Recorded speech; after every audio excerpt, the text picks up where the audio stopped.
The first look at the new 1.17 cave generation is now out in the latest snapshot 21W06A, and I think I speak for most people when I say that it is absolutely amazing. It's going to make caving in this game so very exciting, and I for one cannot wait to delve underground and go mining throughout these huge caverns. But today, there shall be no mining. We will instead be transforming one of these caves, or at least a section of one, into an awesome survival base. So of course, the first thing we have to do is scout out a location that we can start building in. Whilst this is a pretty cool cave, I think it has a little bit too much lava for my liking. This is really cool, but also really big. I think a little bit too big, actually. It does, however, have two amethyst geodes right here, which is pretty sweet. Has the frequency of fossils been increased in this latest snapshot, or is this a super rare find? Let me know in the comments. I believe this is one of the spaghetti type caves, as they're currently being called. I do really like them, however, I'm not sure it's exactly what I'm looking for. It's not what I'm going to be doing today, but here's a cool idea, connecting up all of these different mineshaft pathways and making a great big custom one in the center of this room. You might need to block off that lava first of all though. Maybe something underwater. It would definitely be fun and certainly different. I'm just not sure how practical it would actually be in survival. I gotta say though, these tiered water pools, definitely one of my favorite things in this new snapshot.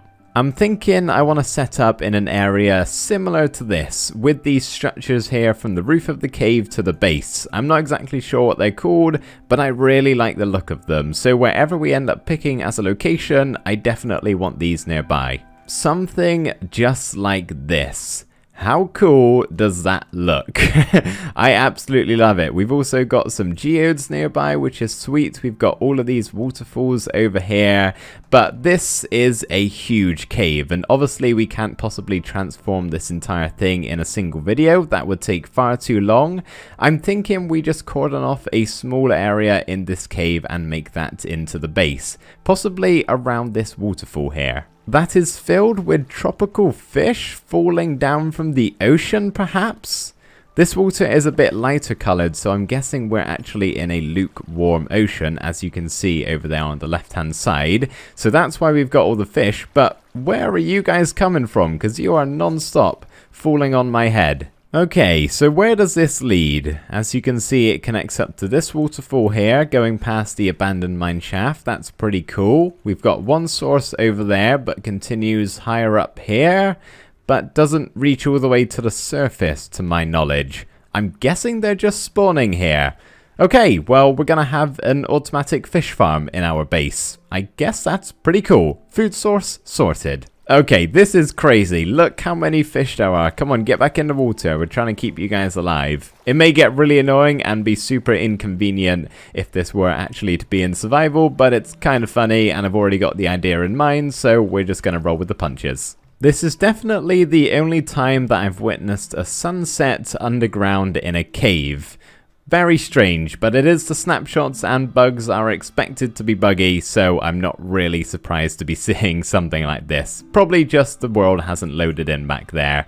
But anyway, let's begin with the building now, I think, starting off with that wall that I mentioned. So I lost that clip where we talked about said wall, but not to worry because it'll probably make sense when you see what we're building next. How does this seem size-wise, going around here? I think that should be enough room, but we could always expand it off that way a little bit if need be, and nothing is permanent in Minecraft, we can always make changes, but for now, that's pretty good. So what I'm going to have to do with this is make it so that mobs can't jump over it, with the exception of spiders, of course. They can climb walls, but the other ones, they'll just need a block to walk over, so as long as we don't have anything that's just a 1 block gap, and we always keep it at 2 or 1.5, we should be all good. And I'm just going to use full block slabs and then stairs to try and change up the shape of this and make it look a little bit more interesting than obviously what we have here. So this is what we've got, and I think it's a pretty good defense system. I've gone around a couple of times and just checked that there's no way for mobs to get into it. Everything is at least 1.5 blocks tall,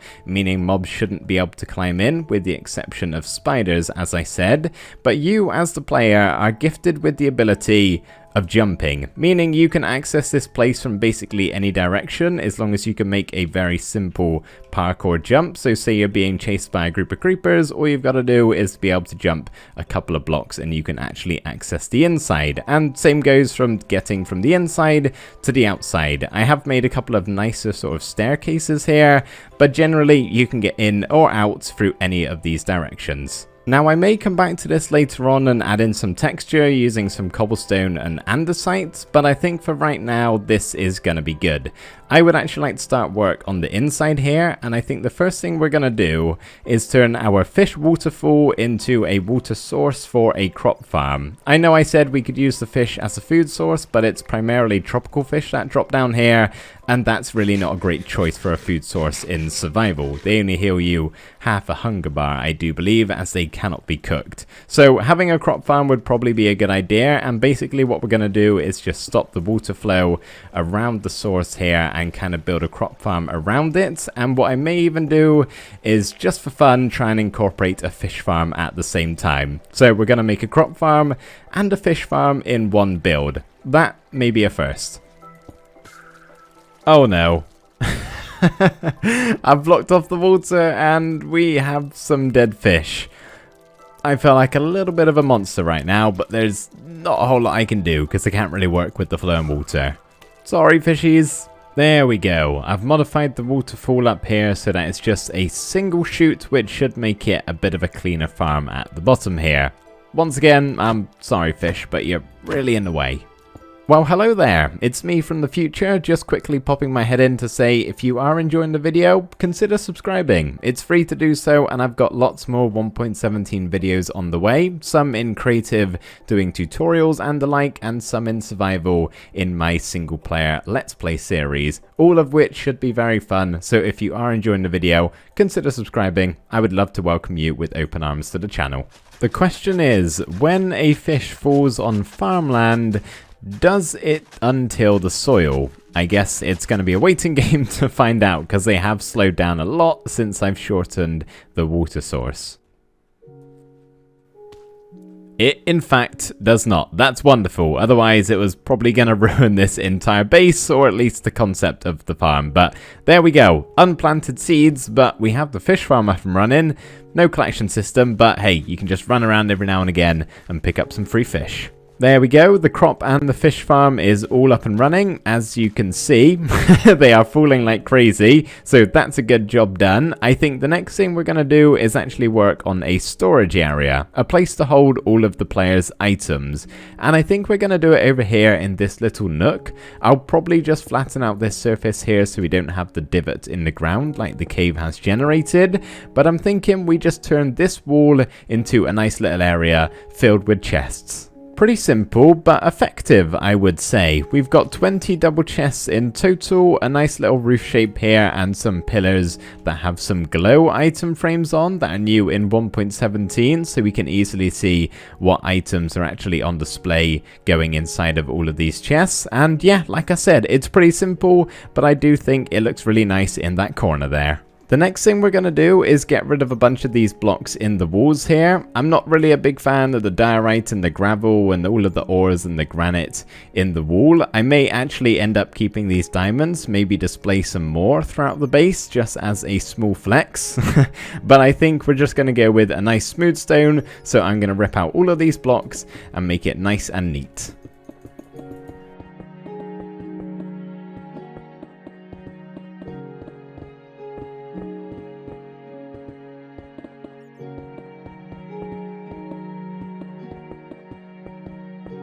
Oh yes, using diamond ore for decorative purposes, we love to see it. It looks really cool, kind of similar to Etho's man cave. That's where I got the idea from. He has diamond ore plastered all over his walls here, and it looks really cool. Just a fun little thing, I would say. Oh, sorry bats, did not mean to punch you there. But as you can see, I did smooth out most of the walls here. I haven't gone too crazy, otherwise I don't really know where I'll draw the line, and I could end up having to make this all smooth stone, which I don't really want to do, as you can imagine. But I did also, just in a couple of spots, add in some more slabs and stairs just to try and smooth out and get away from the really blocky areas. I haven't gone too overboard, but I've done a small amount once again just to try and smooth things out. So what else do you need in a survival base? We've got our storage, we've got our diamonds in the walls of course, and we have our food sources, I guess. So many fish down here. Also a little bit of bone meal, that's cool too. But I think the next thing we're going to build is actually going to be a furnace array, probably in this wall here, and I may even try turn it into an automatic super smelter of sorts. Not entirely sure if that's going to work, but I'll give it a try. Well, here's the smelter, and it's all up and running. The only trouble is, I have no idea how I'm going to cover this up and make it look good. Yeah, I don't think that looks too bad. Let's give it a test actually. Now that we've got it to a completed point, I've got my diamonds in the chest ready to be smelted up. Let's press the button and it should equally divide all of them up across the furnaces here. It's gone round twice there because obviously it's just gone back around, but they all have the same number. This actually will have to be a lever, but we can always change that out super quickly. There we go. Then the powered rail will stay on, and our smelted diamonds should end up in this chest, as they do. Wonderful. So we've got our furnaces, we've got our food, and we've got our storage. I think the next thing we're going to add in is maybe an enchanting setup. And I think I'm just going to pick an open spot here and stick down some bookshelves and an enchanting table and everything else you would need to actually enchant an item. Anvils, grindstones, that sort of thing. I've built it just in front of the storage here. We had this nice open spot that was perfect for a 5x5 area, which is what we've got here with the 16 bookshelves. That's enough for 30 levels. We also have some upside down barrels as some extra storage, and then our grindstone and anvil are on these two stone shelves, which I think look pretty cool. But whilst I was building that, I had a great idea for something that could go inside of that little gap in the stone. And that is a nether portal. I love how they look when you can't really see the obsidian and they're just hid behind some blocks. And as you can see, that's exactly what this one is. And we can actually access it pretty easily. We just got this stone leading up to it. And as you can see, I've raised it up by a bit because it was getting in the way of the chest. So what I've done to solve that problem is you press this button and you do a little bit of parkour, and you end up in the nether, which may be a little bit difficult to get to, but how often do you really go here? I don't think a little parkour every now and again hurts you. Okay, this is not my base. How have I ended up here? Of course, you cannot forget all of these blocks. The loom, the crafting bench, the cartography table, and the smithing table. They are very helpful in survival. I'm not a huge fan of how they look when they're just placed down sort of randomly by themselves, so I've covered them up with spruce trap doors, but you can still access them or completely shut them up if you wanted to. The only other thing is the stone cutter, but I think that fits quite well with the grindstone and the anvil here, so I'm just going to stick it underneath the grindstone. I've gone with grey and then cyan on the corners, which I think just looks better than the oak plank texture that we have as the top of the bookshelf. So I would say that's that little area done. Obviously we've got our super smelter over here. The only other thing I can think to add at the moment is of course a place to sleep. We're gonna need a bed. And the finishing touch, a flower pot with a blue orchid to go inside of it. Looking very cozy if I do say so myself. Another thing that's really helpful in survival for some players is a brewing stand. So I've made a little brewing setup over here, kind of keeping with the same style as our bed frame. I think looks pretty good, and I've also added in a couple of armor stands with some of the new tinted glass that has been pushed with a piston to make these display cases, which I think looks pretty cool and makes that section of the stone that I felt like was missing something a bit more interesting. Now I may have forgotten some elements that would be really important in a survival base, but for everything I can currently think of, I've got it all added in. And this is more so meant to be an earlier game survival base, as I say, looking directly at a full suit of netherite. But this is just meant to have the necessities and not anything bigger than that you would maybe have in a late game base. And basically it's got everything that I would want to have if I were to be playing in this world in survival. There's only a couple of things left to do before I'm happily calling this place done, one of which is to light it up. It may seem very bright, but that's simply because I've had night vision on this entire video. It's actually got a ton of spawning spaces everywhere, so I would like to place down some lanterns and maybe make use of some of the new candles possibly.